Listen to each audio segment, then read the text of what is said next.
కరెక్ట్గా 12 o'clockకి అరుణాచలంలో ఉన్నాను. శివరాత్రి స్టార్ట్ అయిన డే అసలు చాలా బ్లెస్డ్. ఎందుకంటే చాలా సడన్ ట్రిప్ అనమాట.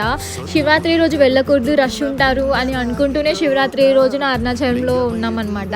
అదే మ్యాజిక్ అంటే. ఎనీవేస్ శివయ్యకి సర్ప్రైజ్ ఇచ్చాము వెళ్ళి మా గ్యాంగ్ మొత్తం.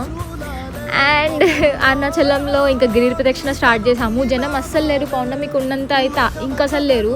అందరూ మమ్మీ వాళ్ళు కూడా పౌర్ణమి కంటే డబల్ ఉంటారు శివరాత్రి కదా అనేసి చాలా భయపెట్టారు. సరే ఏదైతే అదేందని చెప్పి మేమైతే స్టార్ట్ అయిపోయాం ఫ్రెండ్స్తో. ఇంకా గిరి ప్రదక్షిణ స్టార్ట్ చేశాను. ఇంకా దారిలో వాటర్ మిలన్ కూడా తీసుకున్నాను. జింకలు కూడా కనిపించాయి, బట్ ఫోన్ స్విచ్ ఆఫ్ అయిందండి, అందుకే తీయలేకపోయాను వీడియో. అండ్ ఇక్కడ ఐ లవ్ తిరువన్నామలై అనేసి ఉంటుంది కదా, ఏదో ఉంది అక్కడ. కొంతమంది ఫొటోస్ అండ్ వీడియోస్ తీసుకుంటున్నారు. నేను కూడా మీకు చూపిద్దామని షూట్ చేసేసాను. గిరి ప్రదక్షిణ అయిపోయేలోపు తెల్లవారుజామున అయింది. ఇంకా తర్వాత ఫ్రెష్ అయ్యేసి దర్శనం వెళ్ళాము. అది నెక్స్ట్ షార్ట్లో అప్లోడ్ చేస్తాను. అంతే గైస్, బాయ్.